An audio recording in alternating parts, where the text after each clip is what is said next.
Hello friends, let's understand some of the essential features of a forward contract. Number one, these contracts are OTC in nature, that is bilateral contracts between two parties. Number two, these are a result of a negotiated deal and the price discovery is left to the two parties. Third, these contracts must specify certain key terms, for example, quality and quantity specifications. Number four, it is difficult to make changes to these contracts unless both the parties agree. Number five, the purpose of most of the forward contracts is hedging of the risk. And number six, both the parties carry the obligation to honor the contracts. Let's understand each of these features in detail.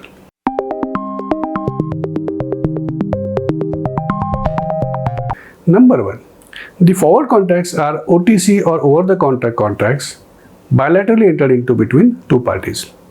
As we know, there are two types of market. One is the exchange traded market and the second is the OTC or the outside market, where in between two parties the transactions are directly done. So just like in case of exchange, there is a mechanism of exchange involved. We have an electronic order book into which orders are going and the order book is matched electronically. In case of OTC contracts, there is no such mechanism. So parties deal with each other directly. They discover the price from their information outside of the market. The contract is highly customized to suit the specific requirements of the parties. For example, which product or commodity they want to buy or sell, what is the exact quality specification, where it has to be delivered, and what is the price, and so on and so forth. However, in the case of OTC contracts also, because this happen quite a lot between big institutions internationally, there are certain large investment banks that act as a dealer between two parties. Also, there are inter-dealer brokers who facilitate even coming together of these dealers and facilitating trades or the contracts between the various parties. For example, there is a OTC Global Holdings, one of the very big OTC brokers across the world, an inter-dealer broker. There is ICAP, there is a Tradition, and there is Phoenix. These are some of the large OTC inter-dealer brokers in the international market. Number two feature is that it's a negotiated deal between two parties. In the case of exchange contracts, the price discovery is driven by the exchange's order book. Number of sellers are trying to put in their order, number of buyers are putting in their order, and based on that mechanism, the order book basically matches the order and the price is discovered. The other terms and conditions are fixed by the exchange. For example, what is the tick size? So what is the price increment or decrease possible for a particular script or for a particular commodity? The settlement mechanism, the duration, when exactly settlement will happen, how the entire clearing process is going to work, all that is pre-decided by the exchange and everything is standardized. In case of forward contracts, since it's a bilateral contract, custom negotiated between two parties, and the price discovery is left to negotiation and their market information, these are essentially the contracts where you don't have any alternative of price discovery apart from the information with the two parties.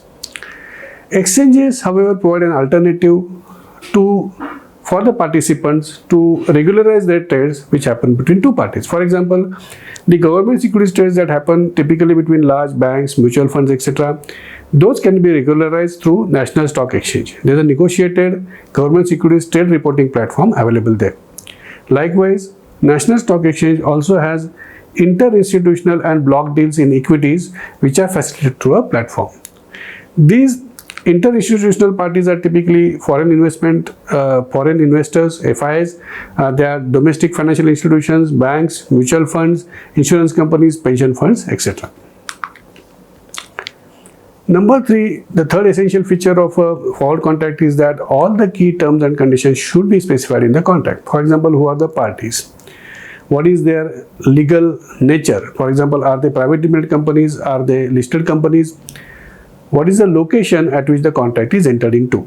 And what is the jurisdiction to which the contract is subjected in case there is a dispute? The contracts also typically specify the arbitration mechanism. For example, which is the party which will arbitrate in case there is a dispute.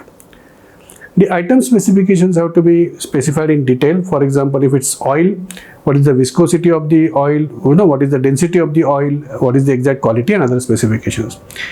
The quantity has to be very clearly specified. Let's say 1 million barrels of oil. The delivery location has to be clearly specified, where exactly, for example, at the Chicago port, the oil will be delivered. The price has to be very clearly specified, the currency has to be specified, the date of delivery, and other terms associated with that, for example, how the payment is going to be made, how it will be acknowledged, all those things have to be a part of the forward contract. The number 4 feature of the forward contracts is that these contracts are difficult to change by its very nature. Because these are bilateral contracts negotiated and custom specific to the requirements of two parties, any change to the contract has to be approved by those two parties. They have to come together, discuss, they have to understand the business impact and agree on the terms of the revised contract. Also, because these are custom contracts, it is difficult for one of the parties to transfer the contract to someone else. They will have to get the buy-in from the other counterparty and also find the other party in the market which has the exact same requirements of a custom contract. The 5th important feature of a forward contract is that most of these contracts are generally genuine hedging contracts. Derivatives, as we know, can be used for risk management but are also widely used for speculation, trading and arbitrage. But in the case of forward contracts, most of them are for hedging of the risk. Both the parties want to honor the contract and therefore they expect the other counterparty to honor the contracts. Hence, cash settlement is not provided as an option in most of the forward contracts. These being genuine hedging instruments, the loss or gain that might arise because of the market fluctuations in the underlying assets is actually notional in nature. The 6th important feature of a forward contract is that there is an obligation on both the parties to honor the contracts. The contracts are entered into for hedging. So, for example, if I am a buyer of wheat, I actually want that wheat available to me, let's say 2 months down the line. If I am, let's say, seller of a gold, then I want to actually sell the gold and get that price, let's say 3 months down the line. So, that settlement by delivery as well as payment is very important for honoring of the contract. And both parties must honor the contract. Unlike, for example, in case of an options contract, where the one party, that is the option writer, has the obligation, whereas the option buyer has the option, but without any obligation. Futures contracts are very similar to forward contracts. However, cash settlement or closing out or netting through sale is possible in case of futures contract.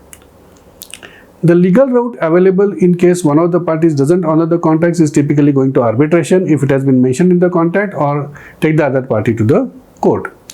In case the forward contracts are regularized through exchanges, for example, block deals that happen in securities and are regularized through NSE block deals mechanism, then in that case the clearinghouse backs up the trades. Understanding these essential features will help you draft forward contracts and understand your obligations as well, and you will be able to leverage this for managing the market risk. I hope you found this video useful. If yes, please do like this video, share with your friends and also subscribe to my channel. Thank you very much. Cheers.